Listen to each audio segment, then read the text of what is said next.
Well, I hit the button, but it doesn't matter. You can just remember we're live. So. All right. Well, I am recording then. All right. And From the industrial wastelands of Michigan to the fruited plains of Iowa, this is the American Green Vibrators, chip capacitors.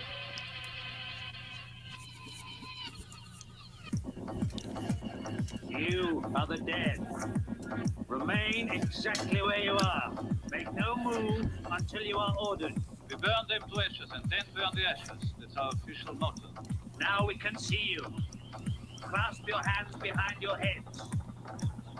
Stand out in the middle of the room. Stand back to back. Who can explain the fascination of fire? What draws us to it? Whether we're young or old. Here comes the candles to light you to bed. Here comes the chopper to chop off your head. And welcome to the American Greed Factory podcast. This is Nathan. This is Conlon. Tonight we got an exciting show for you. All kinds of fun stuff planned. An action-packed episode of joy. Well, speaking of action, Yeah. I have one more. I have one more Star Wars figure at the moment.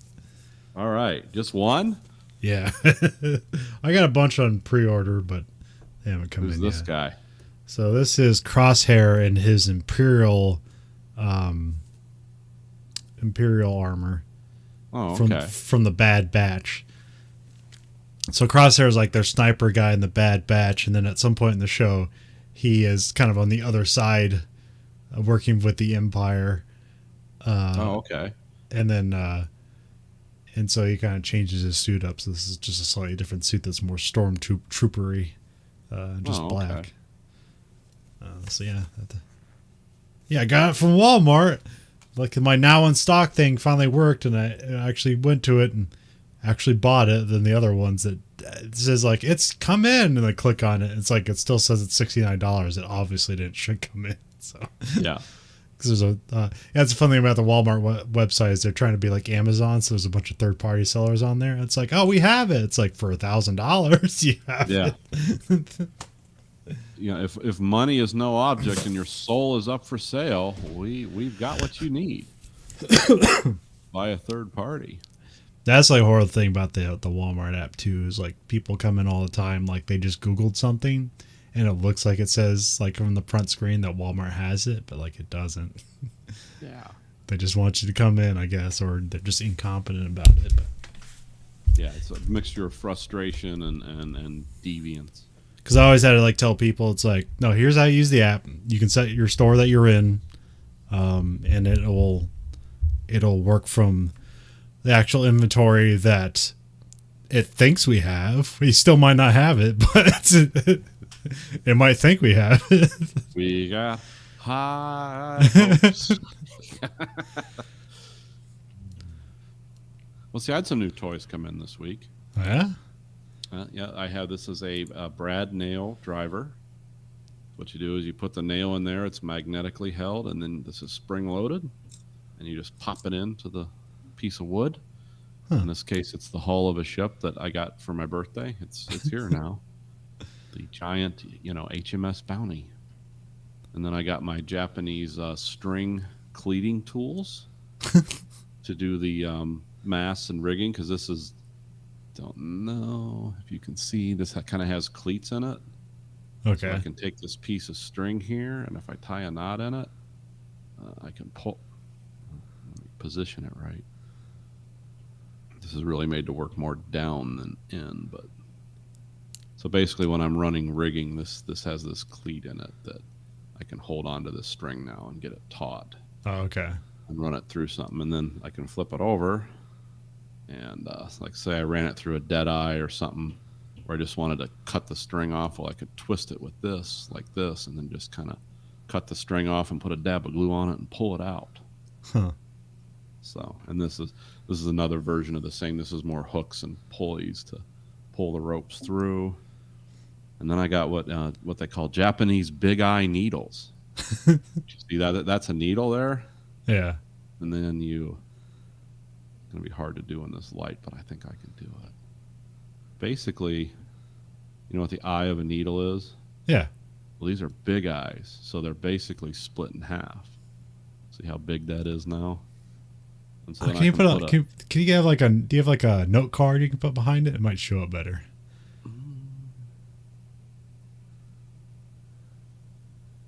Oh, okay, yeah. Huh. Yeah, and so then I can put, like really thin string. See if I can even do this without my glasses. Yeah, I can put like really thin string through it. And does that eye like kind of, does it like squishy? Yeah, it springs back down. Okay. And so then I can put like this really thin thread, and I can pass it through the wood holes, like on the dead eyes and stuff, and it makes it's basically, it enables you can manipulate the rope a lot easier with these tools, and you can make them really tight, like real rigging would. You don't want the rigging to sag because it's so tight, so it's kind of an art form. Yeah, that's a new medium that Nathan's working in with like old Wooden ship ships. building. Yeah, wooden Yes. ships. So do you need now? How much more tools do you need to add on to what you have already, or is anything you have already going to cross over to this project? Most of it is. Okay. These hook tools were $5. This was like $8. Those needles were like $3. So it's like, yeah, that's pretty. Actually, I can use those needles to do things on regular models too. And then for the last thing that I got this week, this is beeswax. So what you do is when you get all the string up, and a lot of the string you can stain to match different looks you want or whatever, and then you put beeswax on it because cotton string tends to fray over time, and that's not what rigging looks like in ships. Yeah. But once you're done with everything, you got it stained, you rub this bar of beeswax over, and it does something chemically to the cotton where it like binds it together, and it will never fray and look unrealistic. And then I got a tiny miter box coming, which was like $6, and then the plank bending tool, which was $20, which that's a very specific tool that I'll never use for anything. That's coming from Australia, but it'll be here in December. And then other than super glue and wood glue that I already have, I'm just, I'll need to, when I'm done with other projects, I'll start working on that. I'll probably work on that in December because I have a long break, supposedly. But we'll see. But yeah, I'm still working on other projects before I start the wooden ship. So, but yeah, I'm slowly. So I think beyond the fairly pricey wooden ship kit, I'm only going to have like, what was this stuff? Like maybe $40 and stuff. All but one of which, or two things, will transfer over to model building very well. So it's like I'm not really that much in. Because I have all the clamps. See, the thing that gets really expensive with that is all the specialized clamps and vices and stuff you have to work small wood like that and clamp it together to glue. I already have all that stuff because you can do the same thing with models. So, I mean, there is some, like you can get steam fitting stuff where it's like you can bend the wood with steam and I have a steam producing device, but basically the thing you bend the wood with is like a soldering iron that's got a roller head on it, and so you get the wood wet and you put it in a form and you just use that roller to conform to the exact wrap around of the hull. Or you can use the plank bending tool I have, which is just a razor that's set to a certain depth, and it puts little cuts and lands in the wood, so you can just bend it around any way you want to, because it's all reinforced with wood glue or super glue or whatever anyway. Super glue is actually a preferred method to use on these ships because if it's the real liquidy kind, the wood soaks it up and it prevents the wood from splitting. Huh. Some people use epoxy for this too, and wood filler and all that stuff. So basically, it wasn't an expensive transition for me to do this. And I'm not going to be doing these exclusively by any means. This is just like, I want to try this. Well, I just didn't know how much you need to add to your tool set to much, about to work on $40. And only two of the tools I bought are not going to be dual use. I mean, was there any way to work on that model just out of box? No. There would be a way to do that effectively. I mean, yeah, I could take a little bitty hammer, and because another thing you need is a Dremel. Yeah. Which is like, I have a bunch of those. Because if you really want it to be good, you pre-drill with micro drills, which I already have a bunch of those too.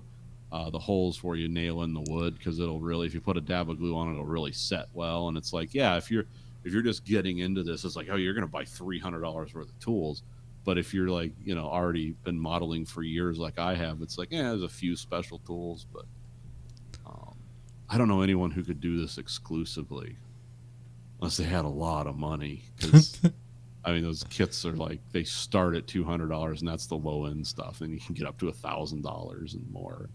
But that's, you're building something like you'd see in a museum. I did see a cool ship in it was an internet tour of the I think it's the Minnesota or some place of nautical engineering and design. It was a museum, and they had a beautiful looking wood model of the USS Constitution, and it was made out of wood taken from the Constitution when they refurbished it in the 30s. It's like, oh wow, somebody just carved that out of a block of wood, huh? And it looked gorgeous, but you could tell it like took 2 guys to pick it up, and it was pretty heavy. And it's like, yeah, those are the kind of wooden ships. But you can build like giant scale ships. I've seen these guys do it on YouTube, but it's like, yeah, that's a lot more money than I would ever want to spend, because that's taking over part of your house at that point. Yeah, I saw some guy who'd make like battleships and stuff out of matchsticks, which that was crazy. Yep. There's people that will build elaborate stuff out of glued together matchsticks and then sand down the matchsticks so it looks like a smooth hull. And so, but it's just like, that's taking a lot of time to do something you could otherwise do quickly. Yeah, like if all you had was matchsticks and you were in prison, like, yeah, that's what you do. But I mean, this guy's also like 7 years old, so it's like, spend the time and the effort. Yeah, if you were purely retired, you could dump a lot of money into this, but it'd take you 6 months to build one correctly. Even if I guess if you worked on it 8 hours a day like a lunatic, maybe not. But you couldn't work on it that much anyway, so you got to wait for glue to dry. So, but yeah, that's pretty much it for the old specialty tools. I might get some. There's a Japanese company that makes like rope that actually looks like rigging rope instead of stuff that looks like oversized sewing thread. It's not that expensive, and they sell it on Amazon. So I might sneak an Amazon cart, buy me some of that just to make it look better. Because that stuff, it actually looks like braided rope, but it's not very big. It's just something you don't get a lot of it. It's not like sewing thread where you get 1,000 miles of it for $8, but you get enough of it to finish your ship. And this thing, it's got a lot of brass machined pieces in it for like the cannons and the stuff around the hull. Because back in that age of sail, especially the Royal Navy, boy, they really decorated those ships in an odd way. There was a lot of metal and brass in places where it's like, yeah, that's interesting. I'm going to have to get blue wood dye, which is actually available at any hardware store. Because like the back of the Bounty where the captain's quarters and stuff were, that's all that wood was all stained blue. Because it made the Bounty, like HMS Bounty in brass letters, really stand out.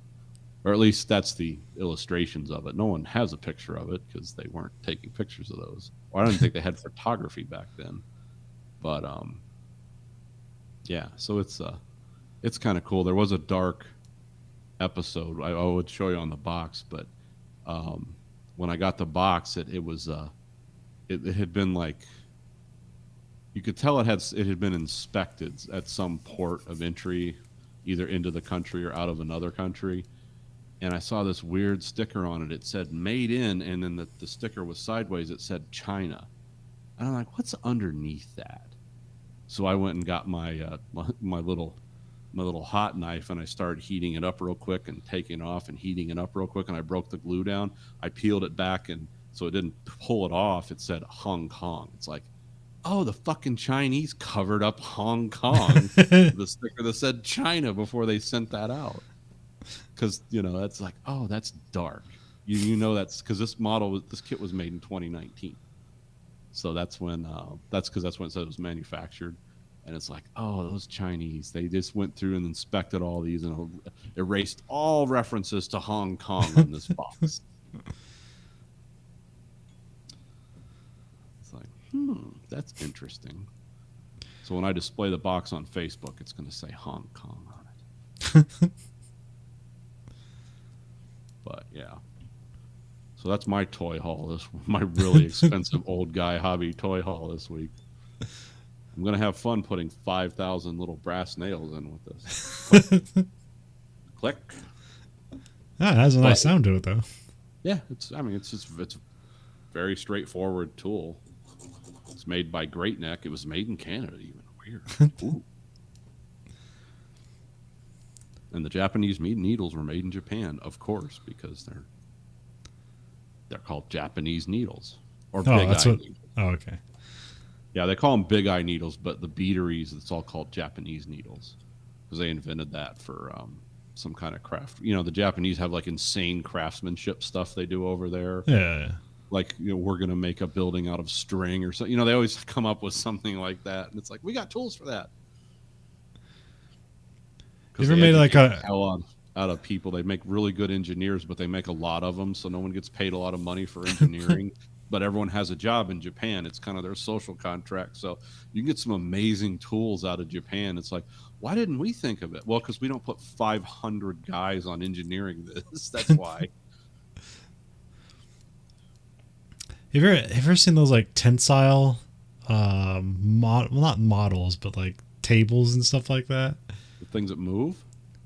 No, well, I'm not sure if it's the right thing. It's basically, it's like it looks like a floating table, but it's like there's like 2 chains going up and 1 chain going down. Well, there's 3 chains, but like the way it grabs on it's using gravity to hold itself up, but it's like but it's switched with chains. Yeah. But it looks like it's floating. Oh, no, I haven't seen that. I'll have to show you that because it's like I'm wondering if you could like make a model like that, or you actually just make a table like that. Yeah. Yeah. It's just one of those fun. It's just one of those fun things. It's like it looks like it's impossible, but it's just like weird engineering. Yeah, it's like speaking of engineering. Like here's another thing. Like when you put the planks on the boat, it's best to put one on one side and then put the same one on the other side. Like you just build down to the bottom of the ship, but you go back and forth. Well, you could pick up the ship and hold it and move it back and forth like that. Or which actually can distort the structure a little bit, laying it down. So you can buy this thing from England. It's called a framing jig. And it's just a special clamp, which I already have one of the clamps, that holds the boat, and you just turn a little wheel and you can turn the boat back and forth. Now it's all beautifully stained. It has brass inserts, and it costs 165 pounds, which is like $200 and some here. Or I can use my miter saw and cut up a 2x4 and and hammer some bearings in it for $4 and make the exact same thing. So there's I'm going to have other stuff like that, but I'm going to do that with like scrap wood that I have laying around because I have all these other tools. Yeah. So that's it's like I'm going to have my own planking jig, but I'm not going to pay. I mean, I'd love to have the one because it just looks beautiful, but it's like, yeah, how much am I going to use that? Let me try to push that by the budget committee over here. It's like, yeah, I need a British planking jig. It's made out of like hard oak. So yeah, there's little cost saves like that I'm also doing. So I'm not saying it's like, oh, all modelers can get into this for $20 of extra tools. It's like, no, I have a wood shop in my garage too. So it's like I can shape dowel rods and stuff. Because I figured out I made up my own wood lathe out of a drill. Ah. Yeah, because I got the centering chucks from the years when I worked on screw machines, and they were just throwing all this stuff out because the plant was closing. It's like, you want any of this? It's like, yeah, I'll take some of those like centering chucks. And what could you do with that? I said, I don't know. And 10 years later, I had like a homemade wood lathe out of a drill. Now you can't do like giant pieces on it, but you can do like little stuff. Yeah, you're doing model work, so yeah. So I just hook one of my drills up to it. But yeah, I watched a TV show on Amazon Prime this week. What's that? Wheel of Time started. Oh, okay. You get 3 episodes. You're the authority on this, so. Yeah, well, yeah, I'm the guy who I read as many of the books as I could before my brain started to melt.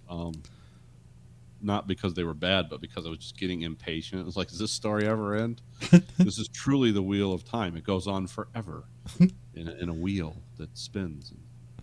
So I watched the TV show, and I'm at first this isn't bad. Like they visualized it well. They're constrained by a TV budget, but a pretty generous one. It looks like Yeah. not all the production stuff's bad. Some of it gets a little janky, but that's stuff at a distance where it's like, oh, okay, I can overlook that. But the costuming, the acting, all the people they have playing the roles, it looks pretty good. Understand it's a TV budget. But then you go on to the next two shows or the next Episodes. two episodes in the series. Important stuff in the book where major stuff happens to characters is just being like run through very quickly. Like imagine in Lord of the Rings if they did the Mines of Moria scene in like 2 minutes. Like it's like, oh no, that was a very changing event for a lot of characters. Gandalf died, They see, and as it goes on, it becomes more and more like soulless and just like a pale reflection of what the book was. It's like, who wrote this? What are you glossing over all these huge, cool things that happened in The Eye of the World, which was the first book? You're just like shellacking over those real quick so you can get on to what? People staring intensely at each other and not trusting each other, and it's like, oh, this is becoming really empty to me. Which in 3 episodes, it's like, wow, you went from not bad to I could care less in 3 episodes. So I'll probably watch it because. Are they doing a staggered release? Yeah, like it's like the Expanse thing. You get like 3 free, and then or not free. You get the first 3 dumped all at once. And then you got to tune in weekly. It's weekly, which is fine. Yeah, I don't need 12 hours of the wheel, especially the rate it's going. It's like they've really. I don't know what kind of. Again, they're doing. It's like you had strong source material. The first 3 books could easily finish out a 3-4 season arc, and then you could be done. You don't need to do the other 200 or what. I don't know, there's like 7 more, but like there was enough story there where it does kind of end, but then the story just kept going on. But now they're just like glossing over shit. I don't know what they're trying to get to, what they're rushing through this stuff with. So I'm gonna say my thoughts. If you're a fan of the books, stick to the books, because the TV show is kind of an interesting visualization. But I mean, one of the reasons there were so many books and they're so long is because that guy Robert Jordan created a very intricately detailed, fascinating world where he described it all as you went.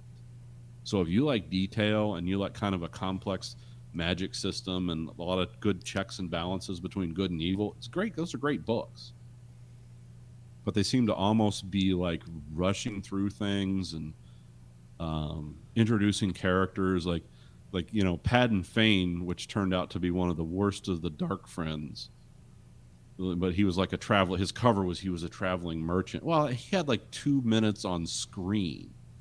It's like he was the one who was manipulating all these kids when they were in the village, and sussing out who they were and giving it to the evil people so they could come in and kidnap them. It's like they just skipped over that.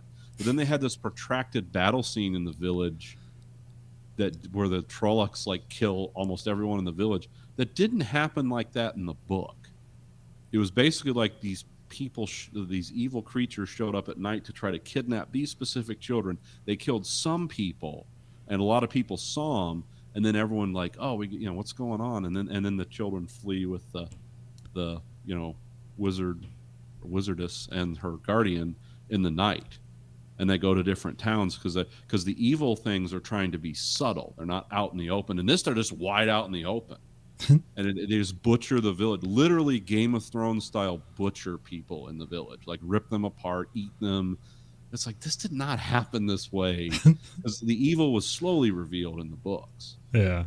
Here they just roll it out, and the wizard, they're called Aes Sedai. That's the female wizards, because the male wizards all became tainted, because the one guy broke the world to end the struggle between good and evil, and it always tainted the male side of magic. So the only ones left were the women. They're called the Aes Sedai. Well, she subtly revealed her power in the books. But in the show, like, oh, she's just like ripping these things apart with magic. And she gets a sword plunged through her chest, and they pull it out, and she's like, oh, I've got to heal. It's like, wait a minute. You were not this kind of character in the book where you got a sword plunged into your chest. You took a wound from a poison weapon, and it took a while for you to heal. This is just, I don't know. I don't know if they read the books quickly or what. Well, they're trying to do their own thing, but their adaptation seems to be an antithesis to what the books are. They're following the story closely, but they're changing events around and like it's like the night that they spend in Shadar Logoth, like that's the evil city. The bad people won't fall them into because it's so evil. It's very derivative Lord of the Rings. A lot of this stuff you'll start, oh, okay, yeah, I'm familiar with this concept. But it's still cool. It was well written in the book. And they just like, one of the major characters in the book, like, has something happen to him there that affects him the rest of the series. They kind of show it briefly and then just move on. And it's like, wait, he's supposed to talk to one of the citizens of the evil city that no one lives in, supposedly, because this guy's like the embodiment of the evil, and it like affects his soul, and he steals a dagger that like gives him no end of problems through the next 50 years of the story. They don't even include that. It's like, what are we doing? And a lot of their time is spent on these characters interacting in a way that like I'm not familiar with from knowing the source material, and doesn't seem to carry the story along very well either. It's like, what do you get these? You get all the like Game of Thrones extra players. You get them for one episode, and they play major characters, and they just disappear because you can't afford them again. Or what are you doing?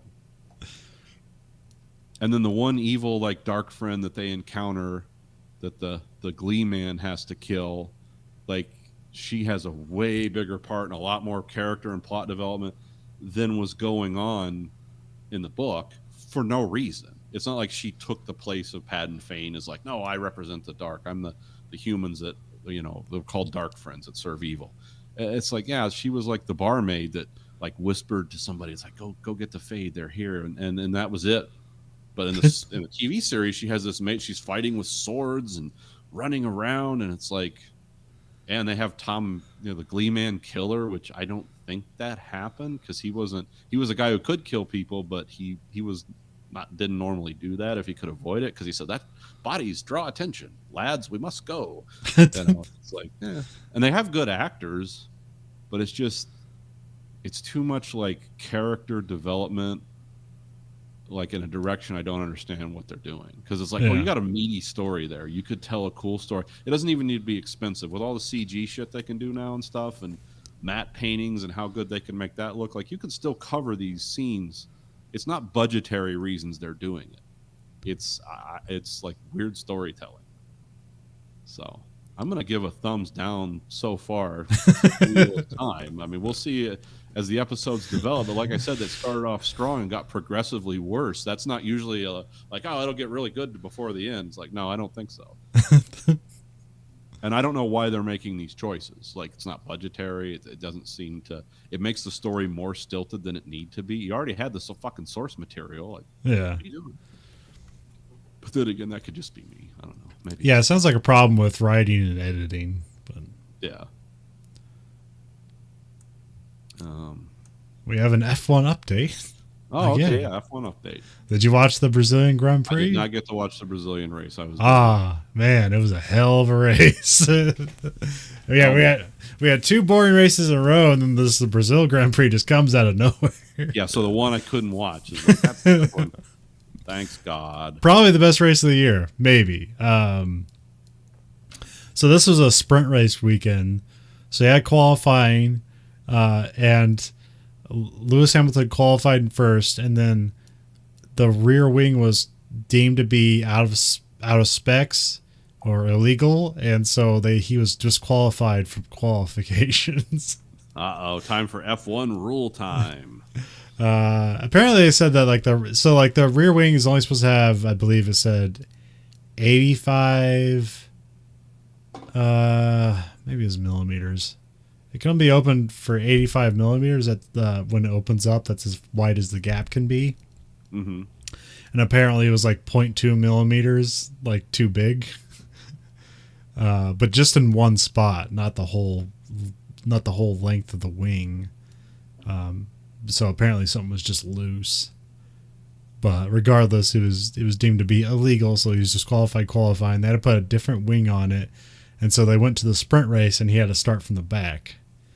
I'm looking at my metric scale rule here at what that small of a measurement would be. It's ridiculous, and to measure a curved surface like that must be a real trick. Well, they just have like NASCAR templates, or what are they doing? they just have like this, like it's like a circle puck, and if it fits through, it's wrong. Okay. So they're using Hokey Oak style. Yeah. Okay. And there's also some. Also after, so because of this weekend, how it works is like after qualifying, they have what goes into what's called Parc Ferme, where basically nobody can touch the cars except for the stewards. And so Lewis Hamilton won qualifying. Max Verstappen gets out of his car, starts fucking with his rear wing, and then he walks over and he starts fucking with Lewis Hamilton's rear wing. Okay. And like some people are like, did he throw it off for the measurements? It's like, probably not. That stuff's meant to be like very strong, but like, I don't know, 0.2 millimeters. It's like, that's pretty small. He could have fucked with it that much. But anyways, like, so Max Verstappen gets a 50,000 pound fine for that. Okay. Wow. Okay. Yeah. Which there's a funny indoor thing where like, it was like after a sprint race, there's this clip going around of Sebastian Vettel. He's like talking with his engineers. He's like, "Oh, that was a good race." He's like, "I'm gonna get out and touch Hamilton's rear wing." And they're like, "Don't you dare! That's extremely expensive." He's like, "All right, I'll just touch the front wing. It'll probably only be worth $25,000." Which I don't know. I guess like. I don't know, I guess drivers have been doing this all the time, so this is kind of like just an immediate clamp down on that stuff. Like, don't touch anybody's car. Because you're not even supposed to touch your own car. Yeah. So what was why was he touching the car? Did they give a reason?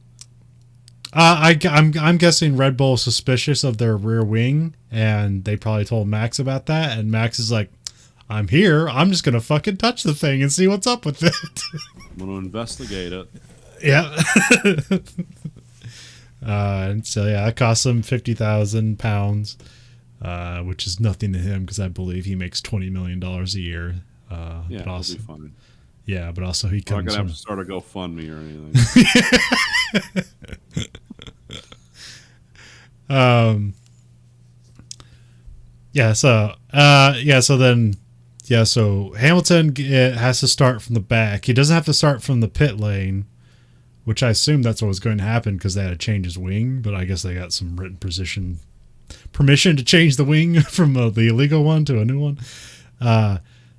They get to the race, and it's a pretty good start.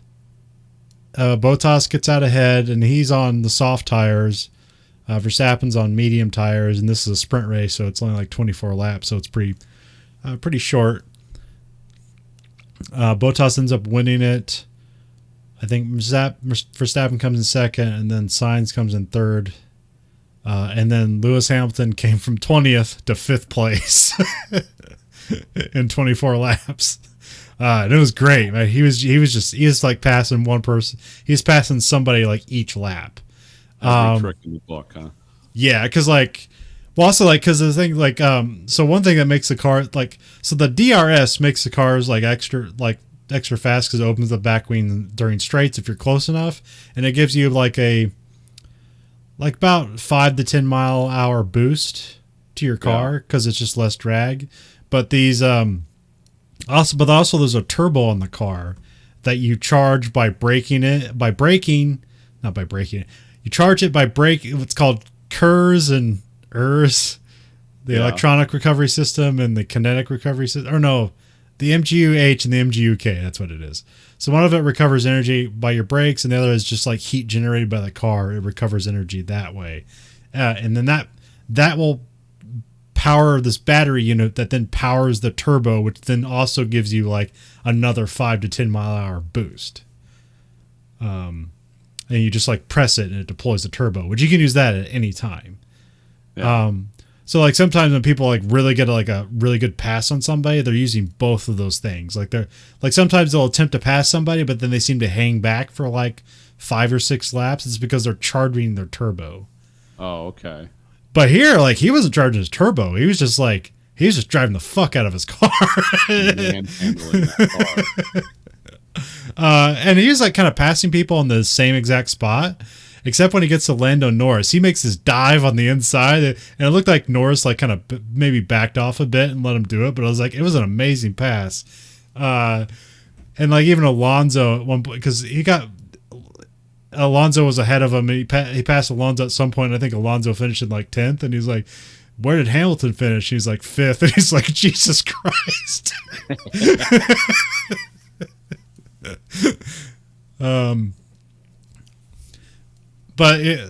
So that's how the grid was going to start. But also this weekend, Hamilton took a new internal combustion engine, which will give him a 5-pace grid penalty. So he has to start from 10th on Sunday's race. Okay. And so he comes from 10th and he wins the fucking race. His car was fucking screaming. I don't like, people are saying it's because it was a new engine. They might have they got a new engine in. They might have turned up all the, they just might have turned up a bunch of stuff to not save the engine. And that's why it was so fast. Hamilton was suggesting no, that's not the case. We just had a really good setup. The new engine isn't providing the boost that you think it is. But then some people are speculating no, it is. And people are also speculating that he might take another engine this weekend. It's well, fuck, if a new engine will give him that thing, we'll take another 5-place grid penalty with the new engine. Just keep buying new engines. With a semi-truck full of engines. Yeah, we're ready. It has nothing to do with the engine. Why are you changing the engine every week? It's not related. It was a hell of a drive from Hamilton. It's like a clear picture of why he's basically the greatest F1 driver ever. It's you put him at the back and you just and also exposes the difference between him and Bottas. It's because in the Mexico race, I know it's the conditions are different in Mexico. Yeah. But Bottas got stuck behind, he ends up at the back of the race because someone spun him. Well, it was Ricardo, and then he ends up behind Ricardo, and he's behind Ricardo pretty much the whole race. Right. He doesn't even get up into the points. Hamilton is completely at the back, and then wins the fucking race. It's okay, Hamilton's way better than Bottas, even though Bottas is a really fast driver. Just Bottas isn't great at passing people. I was just getting on the crazy thing. But it starts at 10th, and within 4 laps, he's in 4th place. Bottas got a bad start in the race, so he ended up back in 4th, and so when he got up to Bottas, Bottas just let Lewis Hamilton by, so that's how he got up there that quickly.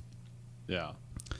But also he was assisted by Yuki Tsunoda, drove into the side of Lance Stroll, and there's a bunch of there's wing bits and carbon fiber stuff all over the place. So then the safety car got called, and so when a safety car gets called, it bunches up the field. So that really helped Hamilton. Because they can all get. They're not trying to make up; they're all together. Yeah, and space.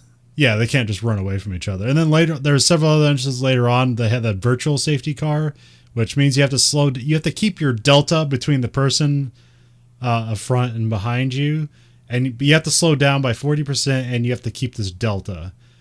So the race doesn't completely stop or slow down as slow as a safety car, but nobody can pass and nobody can run away from each other essentially. But that adds to, so basically it kept the field together a bit more. Bottas ended up getting basically a free pit stop out of it because they pit almost immediately after it was called. And because once the field slows down, it makes the pit window a lot wider.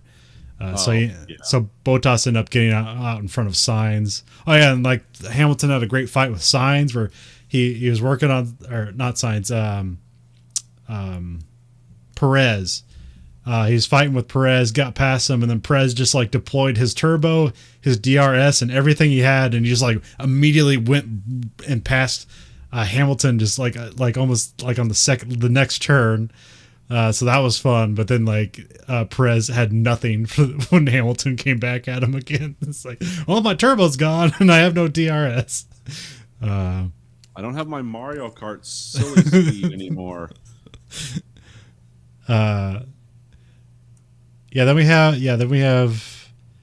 Then at some point Verstappen or whatever, all the pit stuff goes on. There it was a two pit stop race, so that made some things interesting. But there wasn't any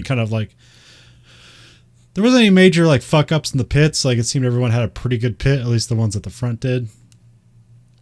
And then so Hamilton's chasing down Verstappen. I think it's lap 48. Hamilton goes on the outside. He gets ahead of him, and then basically Verstappen just doesn't brake. And then like they go like way off the track trying to avoid hitting each other.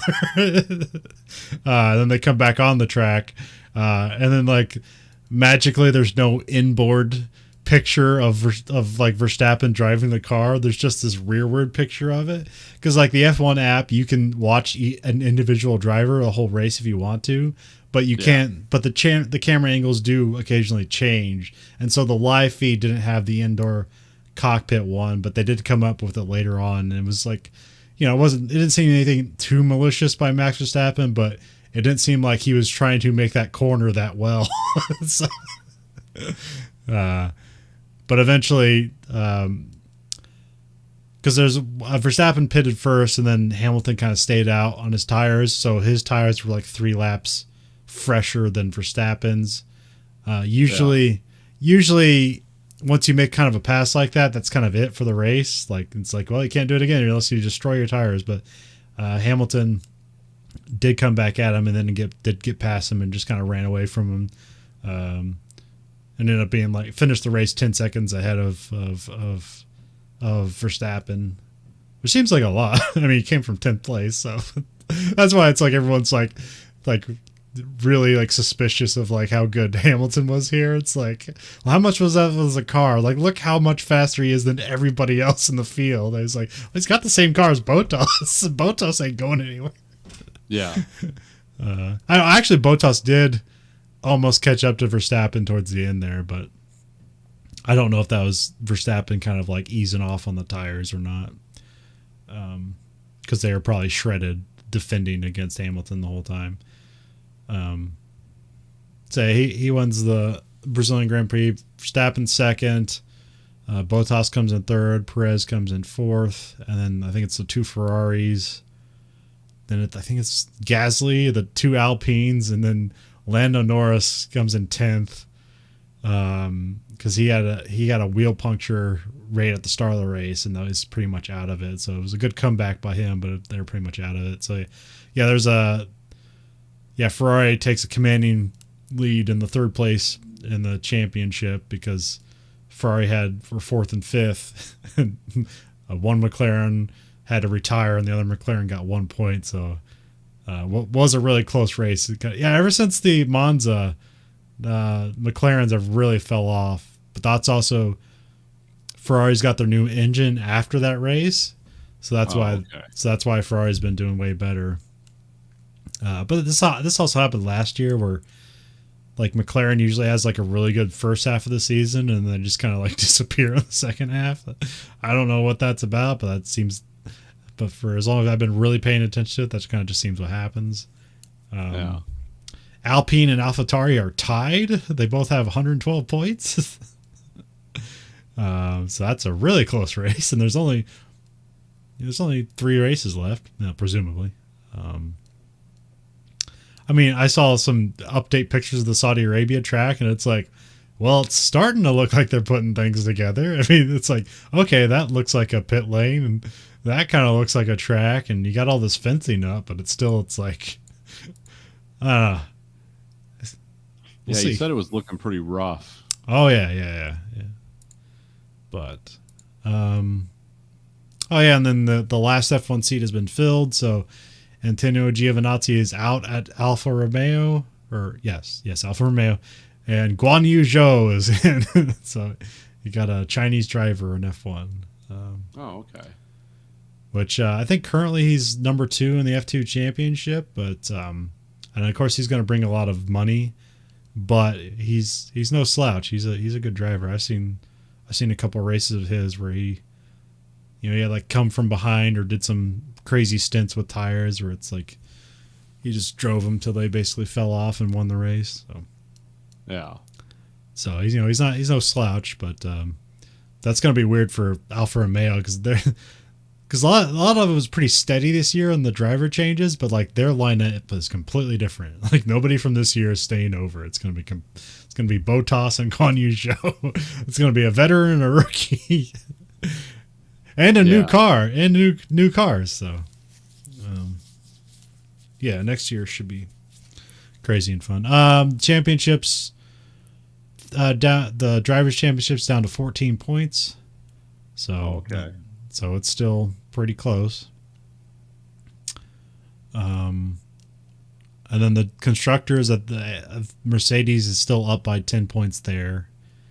What else we got going on? Yeah, it was just a great race. Oh, good. And in the Brazil, I don't know what it is about the Brazil tracks, but it just ends up being a great race mostly. So lots of passing and crazy stuff. Usually a safety car. I mean, that's the thing. Like a safety car always kind of like throws things for a loop because like if the safety car gets deployed and you immediately jump in the pit lane, you can just like magically end up at the front of the race. And it like bunches the field together so people can't just run away. Because even though the season's been like pretty great, the season's been like relatively safe, and there hasn't been a lot of safety cars. So a lot of times there's been stuff where just people get out front and win it, but not complete. But yeah, this season's been a lot more closer than the other ones. Well, good. I'll probably be able to catch the next race. So. Yeah, it's this weekend. That's like the weirdest thing. They have a triple header. I can understand like going from Mexico to Brazil, but then going from Brazil to Qatar, it's like that seems like trouble, but I guess it was actually less trouble than what they had between Mexico and Brazil because there's a bunch of teams there. The planes got delayed in Mexico and they didn't get there till late in Brazil. So like teams were up like late at night trying to put their cars together for practice. That'd be a fucking nightmare. But as far as I know, like all the stuff, because they had free practice this morning, so all the stuff made it to Qatar. Okay. I hear some of the Brits pronounce it Qatar. I always say Qatar, but because of my Midwest accent, it sounds like I'm saying guitar. Oh, okay. But maybe there's a fourth way to pronounce it. I don't know. Yeah. Well, not gonna go there. So.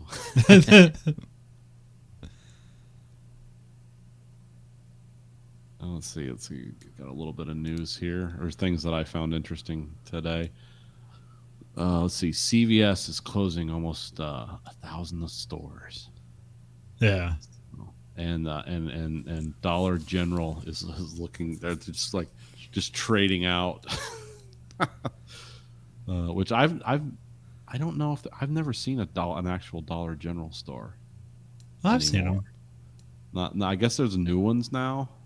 Yeah, there's kind of like mini mall ones. They're like way smaller than the general stores, the Dollar Generals I've used to. Oh, okay. Yeah, a lot of people are like, oh, that's a sign that we're heading in the right direction. But I've never shopped at the Dollar General, so I don't think there's any around here. I don't know. Sometimes with that stuff, it's like it's only $1, but it's like but at the other store, it's 90. It's like 57 cents. It's like it's a markup here. You're just not saving money. Yeah, but I guess the big complaint is they say Dollar General, like whenever they come into town, if they run the grocery stores out, it's like all they sell is like canned food and junk food, and they said it's contributing to obesity. It's like, no, I think people's lives are contributing to whatever. And also, I don't know how much like the Dollar General name itself has fallen because there are competitors. Yeah. I mean, there's one that's just called like the 99-cent store, but then there's also Dollar Tree. We have a few of those here. Well, I think like the Dollar Generals, like they're not dollar stores. They're like they're more like the old, because that was the first store that the guy who founded Walmart started was Dollar General, Yeah. and then he moved on to Walmart. But I think these Dollar General stores they have now are more like general places where you can buy groceries and it's all stuff like that. But I don't think it's like a Dollar Tree or something. Oh, okay. But I mean, like I said, I've never been into one, so I don't know. But they said like that's a sign of that we're all doomed. It's the end of empire. Oh, there's like coming to town. Oh, there's also like weird stuff I was reading about where there's the 1 hour tees or pro wrestling tees, or we used below the collar. They are closing down their brick and mortar store, Okay. and it's not like oh, it's the end of this organization. Like, no, it's because they're basically running out of space because they do more business on online sales than they do in person stuff, and so Yeah. they're basically just like their brick and mortar store is now basically just a warehouse for stuff for their online orders. That's And I like heard stuff about like GameSpot's kind of doing the same thing where like, you know, they had to close down some stores for COVID stuff, but now it's like they found out like it's more profitable for them to just like not run the store, but just use it as an online warehouse thing. yeah. It's just a way to hold stuff for deliveries in that area. Yeah. So it's just weird. Yeah, it always moves around. Let's see. I'll say our President Biden had his medical exam today, and he's alive, contrary to many of the people that like to think that something's going on. He's almost an 80-year-old man, and he's like because everyone says like, hey, he walks stiff and stuff, and because they released the full report, like everything about him, and because he has a stent in his head from the 80s because he was going to have an aneurysm, and they had to do surgery, so he's like had some things happen to him, but they released the full report, and he basically said, yeah, he's in great shape for a guy who's 80 and who's really small and I guess he works out like every 5 days a week or whatever. It's like, yeah, he's not in bad shape. So for a guy who's 80, it wasn't like Donald Trump, like when his report came out and they're like, he weighs 200 pounds. Like, no, he doesn't. Donald Trump weighs 200 pounds and so do I. Because that was so ridiculous, because it's not just the fact that he's fat, which Trump was, but he's also like really tall. Yeah. He's like 6'4", 6'3" or something. It's like, yeah, there's no way that guy weighs 200 pounds. He'd look like a skeleton. Eats fried food all day. Yeah. And Diet Coke. And his doctor's like, he's the epitome of health. Yeah. I mean, Joe Biden weighs 184 pounds. Okay, so you're telling me that Donald Trump's within 20 pounds of Joe Biden? I mean, he's bigger than Biden. He's just a big guy. But yeah, they just had all kinds of, it's interesting. Like these even the president's health stuff becomes this fraught political and landscape. Yeah. It's like, oh God, okay. Yeah, we need two sides of this and arguments on each side for something that neither of us should know anything about.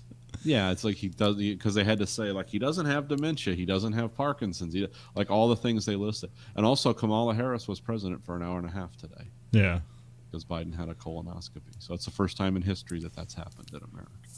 That was the window where JFK Jr. was going to come back, right? Yeah, I think so. Man, those people are still there. Yeah, it's still the same crew. I don't know, sometimes the way they shoot it makes it seem like there's hundreds of people there, but it's probably just the same stupid 30 people, or 30 people that get replaced by a different 15 people.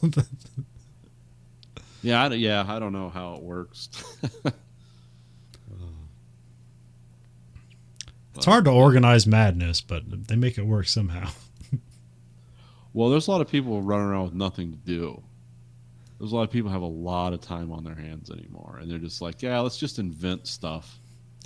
Just talk about things that everyone knows, like on its face, it's bullshit. Like we're not even going to try to prove it's true, but we're going to believe.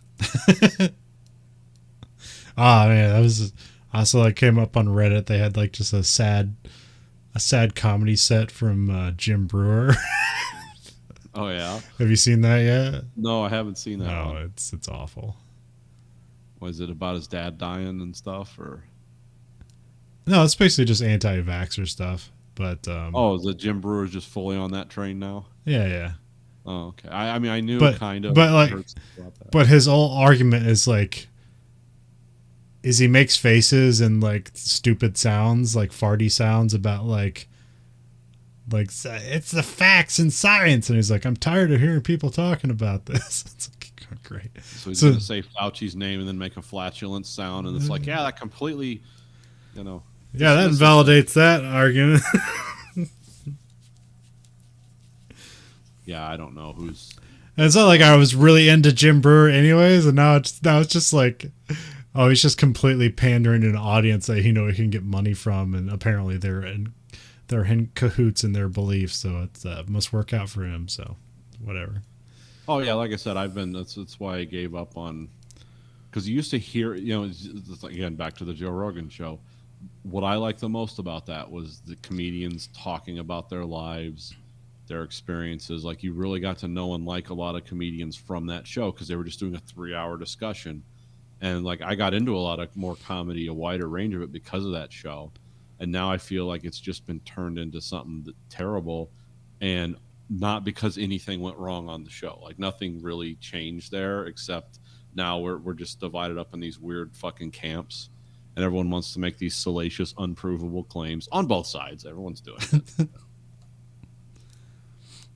It's like, to have some more COVID talk this week. It's like Michigan's the worst state in the country again for COVID.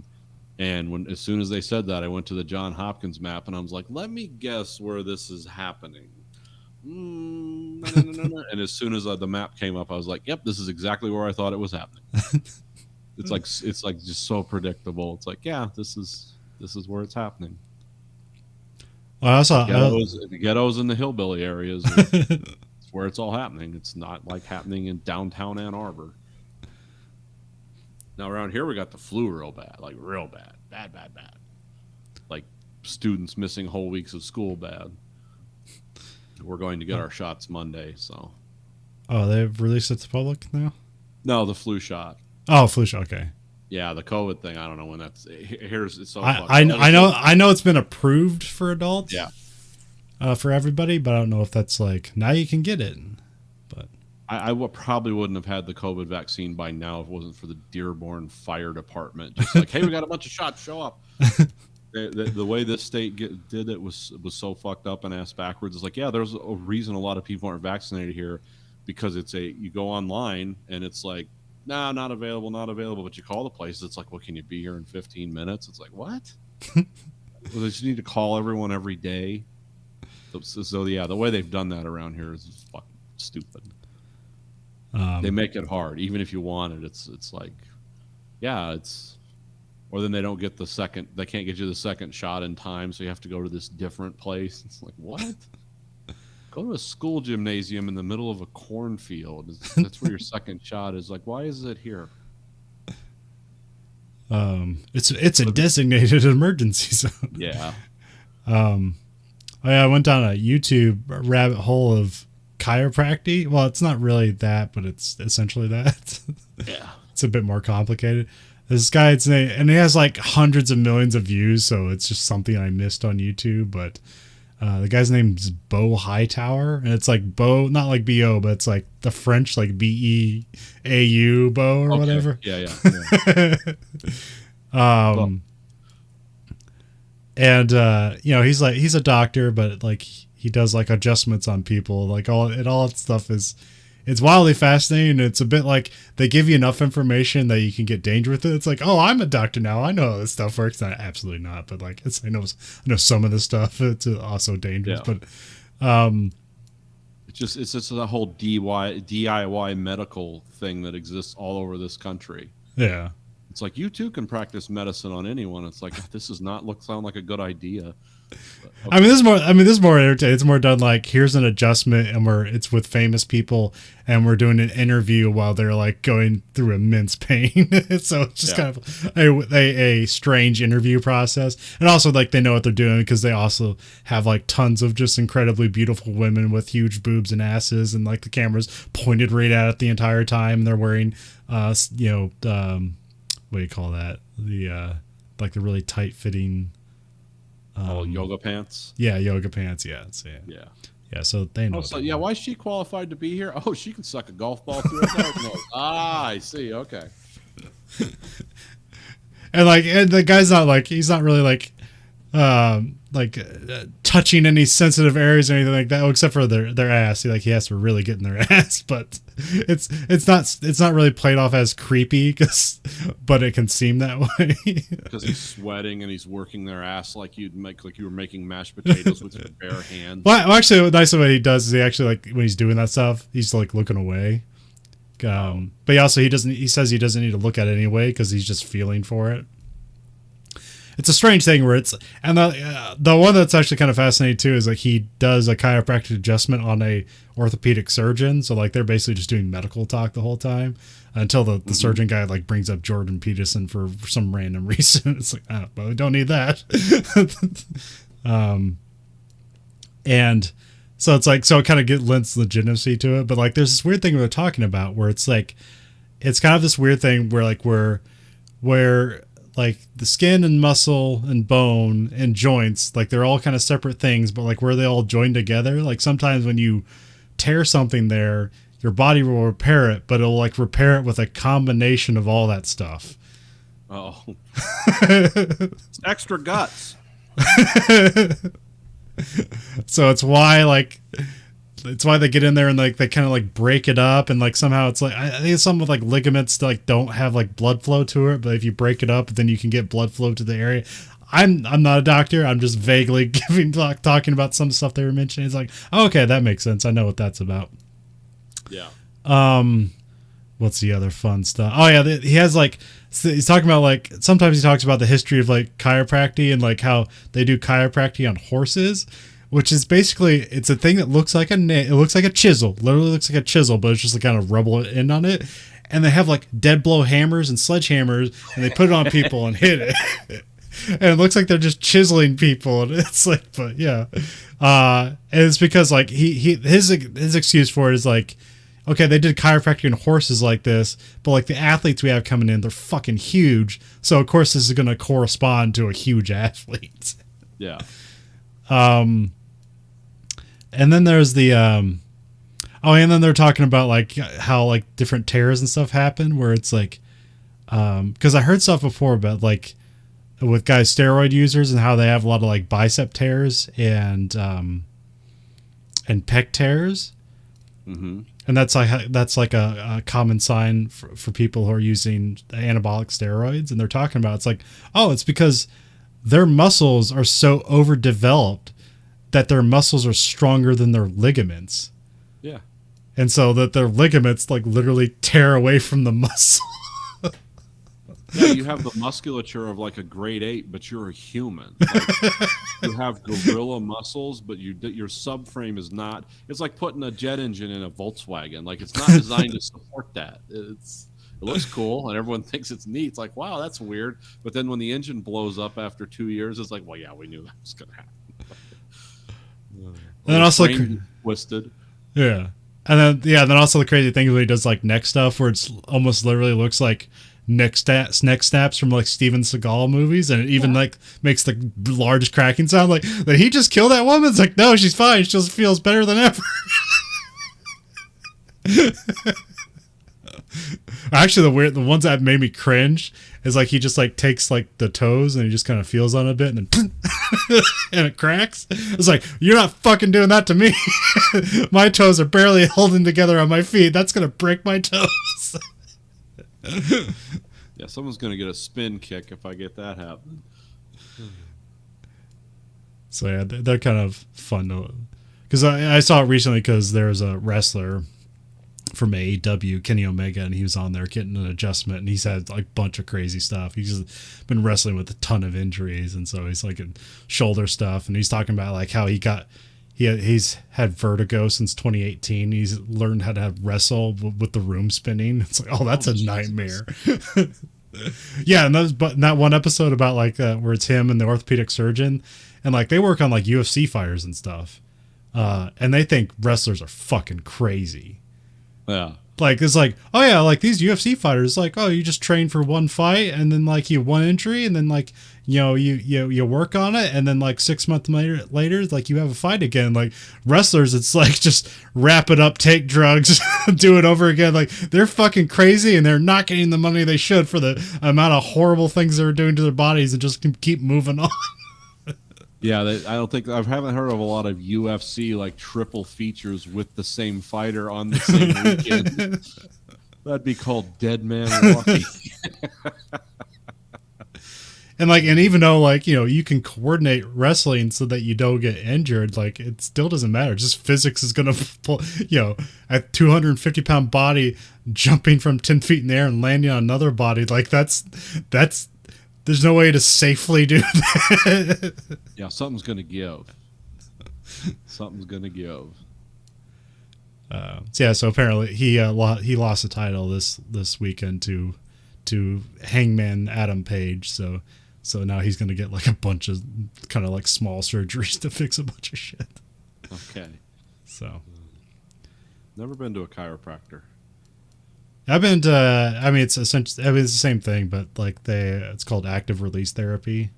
Yeah. So I mean, there's a lot of combination chiropractors, active release therapy. So I did that. I mean, it works, but like, I mean, that's the whole thing about this stuff. It's like all this stuff, like it seems amazing. You see like the people like literally go from like their body barely moves to now they have like full motion in it. But the upkeep on it, like if you don't upkeep on it, you're going to end up exactly the same way you did when you walked in there first time. So, yeah, well, my one friend that I rode motorcycles with, he would swear by it. yeah, He's like, yeah, you should go in there and do that. I was like, does our insurance pay for that? Oh no, it's all out of pocket. It's like something, no. yeah, How much does that cost you? And it was a lot. And it was like, yeah, well, I don't have that kind of money, and I'm not like in a lot of chronic pain either. So. Yeah. Well, yeah, when I did that, but you know, it's yeah, when I did the active release therapy, it was $70 an appointment. So yeah, it was. I mean, like the stuff worked, but it's like eventually it's like I can't pay for this anymore, so I can't come anymore. And they keep sending me. I paid for it every time I went there, and now I'm getting a bill from them like you owe us $25. Like fuck you, you should have asked for that when I was paying it. yeah, What service did you render that I didn't pay for? yeah. Look, I didn't get the adjustment and blowjob package. I just, you know, what are you sending me here? Yeah, the only thing I got is just like shoulder stuff, but it's only pretty much when I bench press. No, okay. Which actually it actually got like way better, but then I like was off lifting weights for a while just because no motivation. And I thought when the rowing machine was helping with my shoulder, and I think it was actually the boxing that was helping with the shoulder. Oh, okay. So I think there's something about like punching the bag was just pushing my shoulder back into place or something. So I've got to get back into boxing. I think maybe that helped my shoulder a lot better. Well, cool. So we watched a movie this week. Yeah. We watched the To Die For, the Gus Van Sant film from 1995, which I never watched, but I've heard about this movie. Oh, I'd never even heard of this movie, but yeah, people talk about it. Well, it's got a lot of like, it's got Nicole Kidman, Joaquin Phoenix, Casey Affleck, Matt Dillon, Casey Affleck, and a 15-year-old Joaquin Phoenix and 15-year-old Casey Affleck. And I don't know who. Ilena Douglas, which I really like. She's probably my favorite part of this movie, and she's pretty much a side character. Oh, the sister? Yeah, the sister. Yeah, I've seen her in a lot of things. Yeah, she's in a lot of things. Then David Cronenberg is a hitman. Or you assume. Yeah, I mean, this is like a 90s movie. Yeah, this was right in the middle of the 90s. And it was because you have like a lot of comedy, but not yeah. really. Yeah, dark comedy, like a bunch of kind of like multi-format stuff. A lot of like breaking the fourth wall and different perspectives and things like that. Just a lot of stuff going, and just grunge music thrown in randomly places. But also almost like Christmas. There's like the opening thing is like just a mishmash of like it opens like it sounds like a Home Alone movie that when it opens up, and then at some point there's just like rock guitars. Like, what the hell is this thing? Yeah, it's weird. I mean, it's actually fairly coherent for a Gus Van Sant movie where Yeah. he's doing like a side, because he's done like mainstream movies, but like when he's doing his sideball stuff, some of it's pretty weird. Yeah, yeah. This one is pretty. I mean, it was straightforward in its own way, like it, because basically Nicole And Kidman it's based on a real narrating story, Yeah, which Based I on don't what story? remember, but it's based on a what story? It cut out there. a real story. Oh, okay. Like this, I mean, the accounts really happened here, and this is just kind of a depiction of it. It's based on a book too about the situation. I'm not sure if this like got caught up in the whole like Menendez and like Nancy Kerrigan stuff, because I don't remember this in a news cycle from the 90s. But I always remembered this as kind of a. This was described as a, well, not remembered. I'd never seen it before now, but it was always described as kind of a backhanded, like play about news and fame. yeah, And then you just have this woman that's basically a sociopath, but she's not a bright one. yeah, Like she just so believes in herself, despite all evidence to the contrary, that she's going to be successful, and Yeah. she works really hard. But this movie is just full of like dumb people that are Yeah. like really like think that they're going somewhere, and it's like, oh, this is a weird. yeah. She's completely full of herself, but she's pretty much talentless, other than that she looks pretty. Like she's talented at making herself look pretty. Yeah, And then otherwise, she tries hard to be good at things. She just isn't, because she's not really, because she can't like take in information and contemplate it and react to it. She's just like, oh, okay, so you just do this thing and then this happens. It's like, well, it's a bit more complicated than that. It's like, oh, never mind. and there's just a bunch of like weird, molestation and sexual assault stuff too. It's like, okay, Yeah. this is why people are like this. yeah. These people are crazy for a reason, but Yeah. everyone does a great job acting in it. Yeah. I think it's one of the best Matt Dillon roles I'd ever seen. Yeah, It's probably. like, yeah. oh yeah, I believe this guy totally. and Joaquin Phoenix does a good job. I mean, the Jimmy Emmett character is so obviously like mentally disabled. Yeah. It's like, oh, this is almost sad. And then the girl in it is like, they found someone strange looking enough that it's like, oh yeah, this is someone who lives in a trailer park and just has a miserable life. Well, yeah, and then what's her name? Is it is it Sharon? What's her name? Which one? That the main character, Oh, Suzanne. Suzanne. Yeah, Suzanne is just like, she befriends her, but then she is so awful to her later on. Yeah. Especially that scene when she takes her in the back of the mall and she's like talking about her lesbianic tendencies and like stuff like that. Yeah, this movie is like, to me it was like, oh, it's a series of characters that just damaged people, and then they're all dumb, Yeah. or they're living in their own little world. Like the parents were all just kind of, well, Matt Dillon's parents weren't, but the guy from the dad from that '70s show, Yeah. Kurtwood Smith. Red Hour. Oh, okay. Oh yeah, yeah. His character's name is Red Auerbach or something like that. I can't remember it. That was Or Earl Red. Stone, yeah. No, and But then that '70s show is Red. Oh yeah, in that '70s show, yeah. And then Dan Hedaya is Matt Dillon's for Larry's dad. Yeah.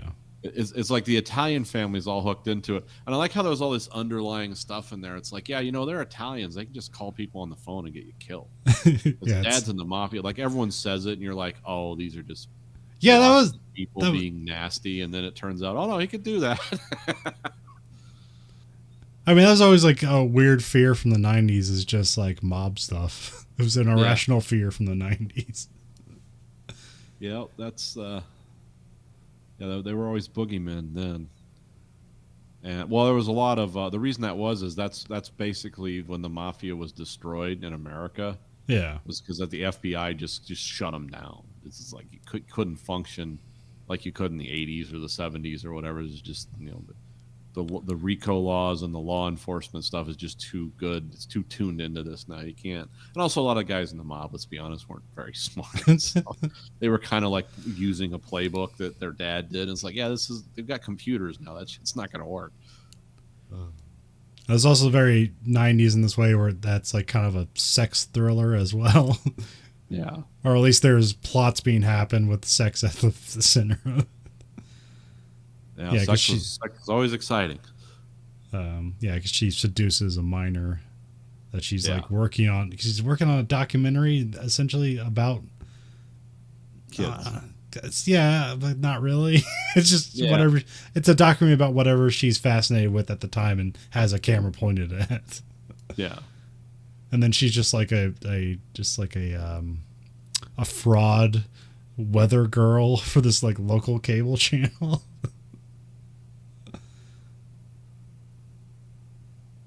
Yeah, it's a weird like, yeah, it's not quite public access, but it's about as close as you can get. Yeah, it's And deep. the It's guys deep that- cable. And the guys that run the station like know that they're like, yeah, this is Yeah, what this is not where you come to do this. I mean, I need someone to get coffee and answer the phones. And well, because it's she like, thinks like she just needs to be put on television, then like Yeah. everything will work out from there.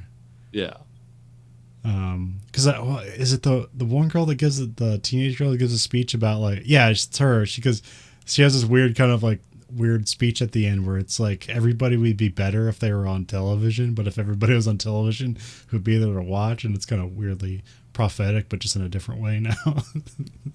I like that girl because her name's Lydia. Yeah, like they start out with her in this trailer, and her mom's in the background. Her mom weighs like 700 pounds or something, and the camera's like walking away from her. And it's like, yeah, they do a good job of showing how broken these people's lives are. Yeah. In so many ways. It's like a constant theme. Well, and then like her and Joaquin Phoenix and Casey Affleck at one point they're like hanging out all together, and they're just like in a junkyard breaking cars. Yeah, 'Cause- just smashing cars with a ball bat, like And they get standing their on top of junk cars. and they get their anger out, but also they don't have money to do anything else. Yeah, this is what they do. I mean, this was before the opioid epidemic, so this is what kids did. Now all these kids would be sitting in like a abandoned house somewhere, shaking or something, or whatever people do.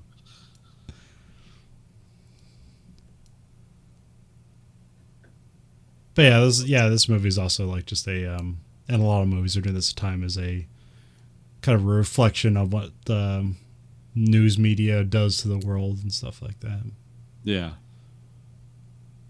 Yeah, before they became like pedophilic, interdimensional lizard baby killers, it's like, oh no, they're just awful, hollow people that make us hollow too. It's almost a more innocent time before like lizard people came into it, like it is now, where it's everyone's just believing like, it's like back then, it's like, is the media sensationalizing bad things and causing panics? And it's like, oh, that's so innocent compared to what they say now about what the media is. I mean, the media is still doing that.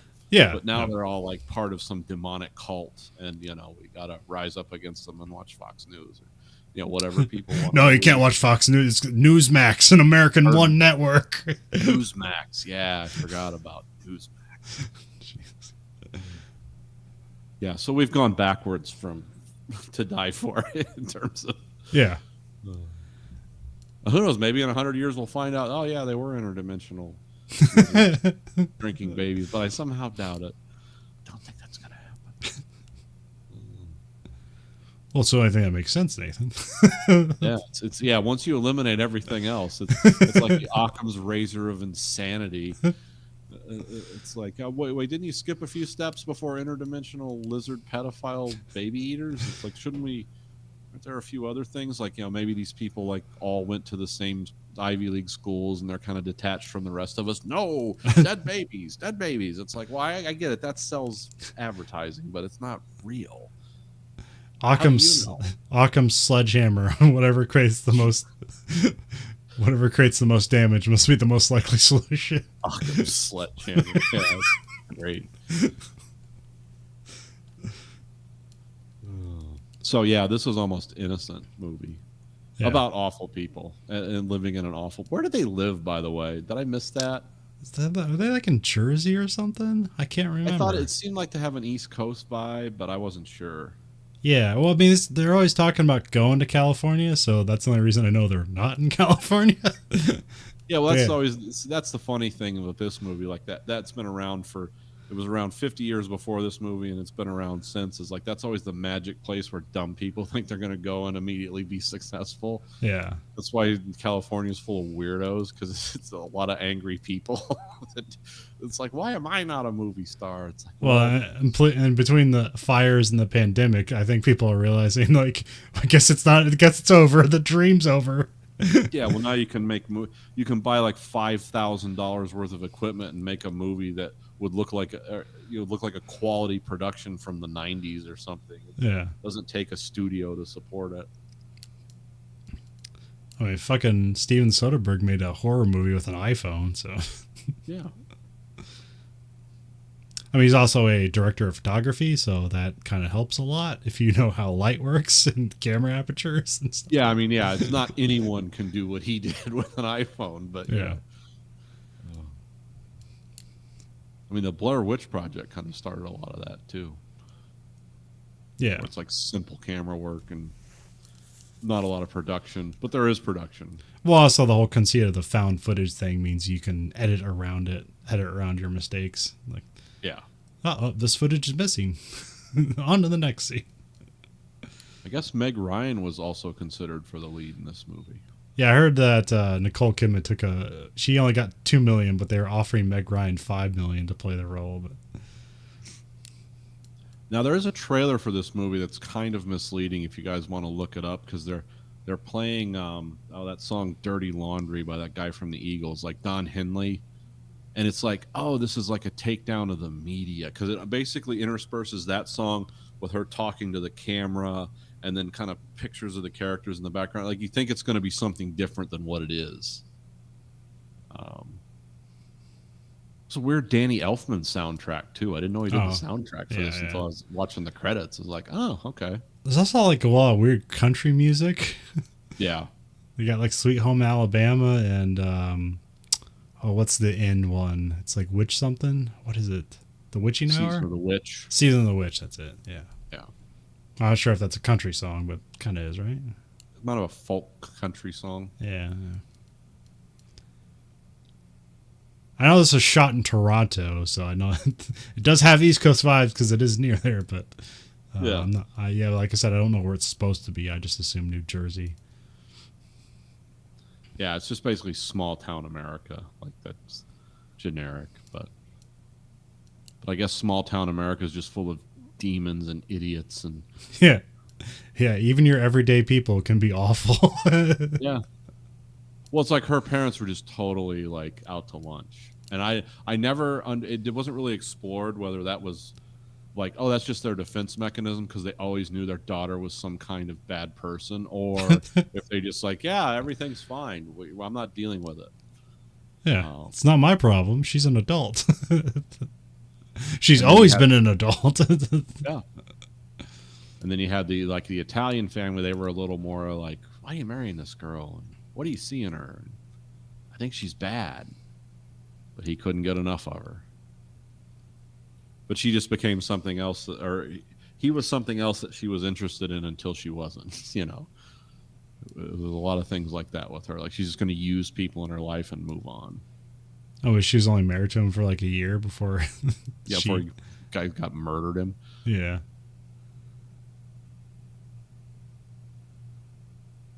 A lot of different like the colors and some of the way this movie was filmed, it was like a lot of different things happening at once too.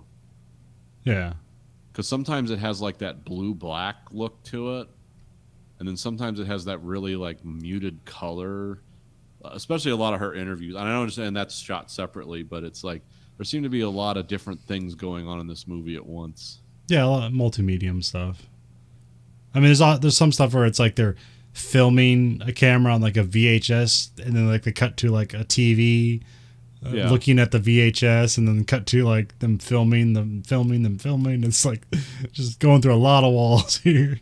And they even do that stuff where like they super zoom in on stuff to where it's just like the black and white dots. Yeah. There was You don't see that anymore because people wouldn't know what a newspaper was, probably. Yeah. But, and it's kind of like they say it's like a comedy, like a dark comedy. Yeah. But and then it's like, oh, is it going to be a murder mystery? What's it going to be? And it's just in the end, it's just like, oh, it's just mean. it's just a mean movie. Well, you just have people. Yeah, they just have all these. They have all the perspectives, and people give their perspective on it. And it's just kind of up to you to determine who's bad. I mean, because like technically, it's like, you know, I mean, she didn't kill anybody, but she was sleeping with a 50-year-old kid and then convinced him to kill her husband. Like, that's terrible. And then he's just a dumbass. I did like when they would do the interviews, like they were shooting a documentary with him in his prison gear. Yeah. And he was like, she was really into the weather, and she got me into the weather. So much so that when it rains or thunders or snows, I got to jack off. And the guys were like, whoa. And he's like, oh, I'm sorry, I can't say that. Like, yeah, let's not say that. Because he's just so disconnected. He's such a dumbass. He's so disconnected. He was probably one of the best performances in the movie next to Nicole Kidman's. He was such a, just a lunatic. Just a guy with a one-track mind. He seemed to become more stupid as the movie went on. Yeah. Which I don't know if that was like intentional or if they were. I don't know. Yeah, because when he's in prison, it sounds like he's like on drugs and is just kind of like missing a step. Yeah. But yeah, I did not realize he was in this movie until I started watching it. It's like, oh, Joaquin Phoenix. Okay. Yeah, I mean, Gus Van Sant's kind of worked with them for a long time because he's like, it was My Own Private Idaho. He worked with River Phoenix. So Van Sant's worked with like the Phoenix for a long time, and also all the Afflecks. And yeah, because the Casey Affleck's character is also, he's up against his brother Ben and Matt Damon as well. And I guess it's tangentially how the Good Will Hunting script got to Gus Van Sant is through that. Oh, okay. So I'm not sure if he does Good Will Hunting directly after this, but it wasn't that far after. It was like 97 or something. I think it was the next movie. Let me look. Okay. I was looking through Gus Van Sant movies, and I was trying to figure out like what was his favorite movie that he did. Yep, Good Will Hunting was the next movie. Okay. Oh, they did that remake of Psycho. Yeah. Shot for shot remake, yeah. Yeah, it's kind of strange. And then I did one of the last, what's the guy's name? Sean Connery movies. Oh yeah, Finding Forrester, yeah. Mm-hmm. And then he did the weird one with. I remember Elephant, the school shooter movie. Oh, was that the one like in Portland or whatever? Yeah. I remember he did that one. It was like a mockumentary of Kurt Cobain. Huh. What was that one called? Last Days. And then he did the one with one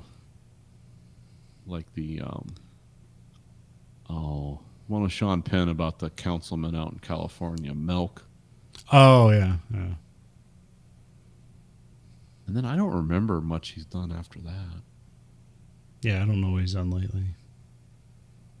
But like I said, that guy can swing between like clever social satire, straightforward dramas to just really weird, incoherent stuff. Yeah. He's not one of like go-to directors like, oh, he's directing that, I'm going to watch it. It's just like, I'll passively watch this. No, there's always going to be something uncomfortable in all his movies. Yeah.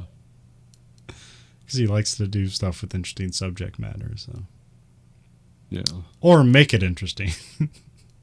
And he's like a Southern film director too. Like he's not a West Coast guy or something. So he's always has, those guys usually have a different, because isn't Soderbergh from like Georgia or something? Or am I thinking of I somebody can't else? remember.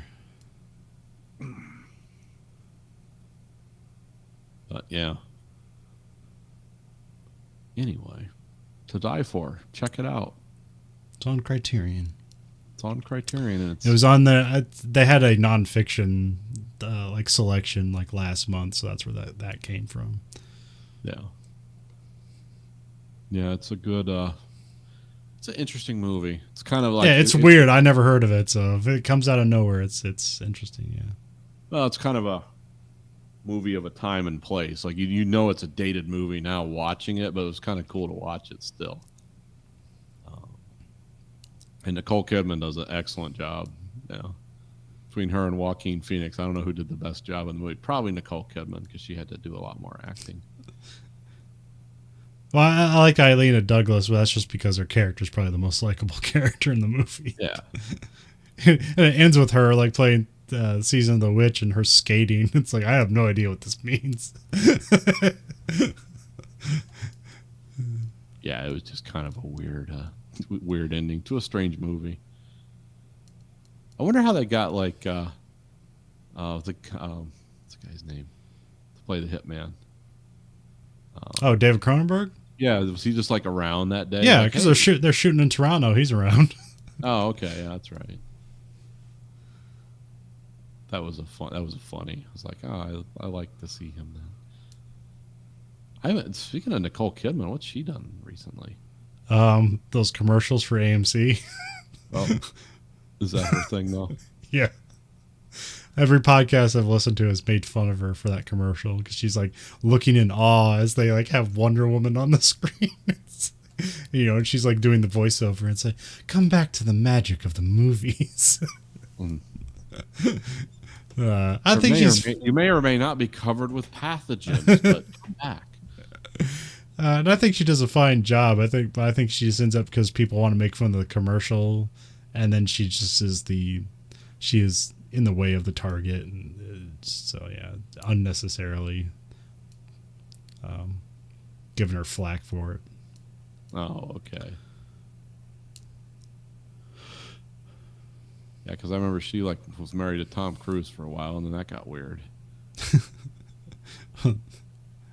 Well, it started off weird, so Yeah, and she was from Honolulu, but I think her parents were Australian. She ended up moving there. yeah, because she was always known as an Australian actress. I mean, she was in Australia. Oh, that's right. Yeah. It was like her, Baz Luhrmann, and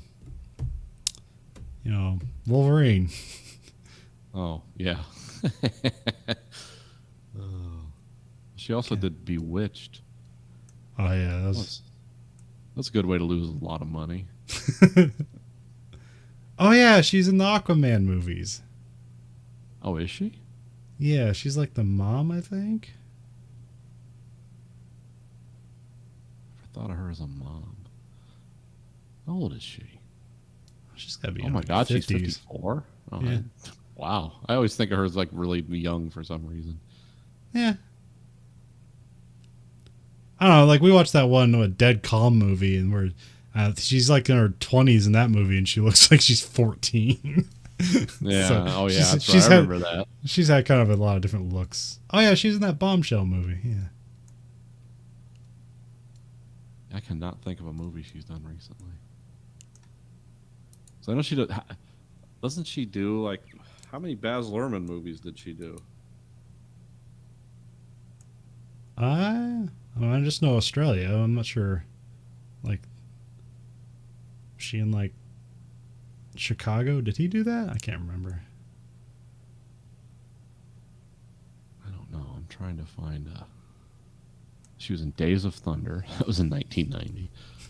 She was in Batman Forever. That's right. She was in The Peacemaker. Eyes Wide Shut. She was in Happy Feet. Oh yeah. Well, that's a voice, yeah. You can do Yeah. that. Oh yeah, she was in that weird movie with Colin Farrell where he's the doctor.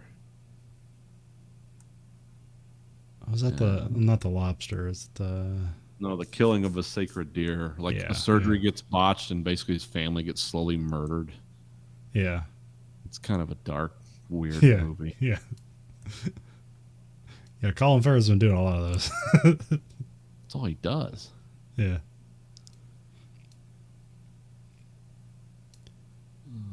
You know, Miami Vice wasn't a hit, and they just started doing indie movies. Yeah. Well, he probably makes enough money. Oh yeah, yeah. He was in that second season of True Detective. Yep. Trying to find what movies because he's from Australia too. I know he Call did f- that Romeo and Juliet. I like Oh, that. are you talking Baz Luhrmann? Okay, Yeah. I thought you were talking about Colin Farrell. I was like, he's Irish. No. I meant Baz Baz Luhrmann. Luhrmann, yeah. Yeah, Romeo and Juliet, Moulin Rouge, or Moulin, however you say it. Moulin Rouge. Moulin Rouge in Australia. The Great Gatsby, Yeah. which my son really liked that.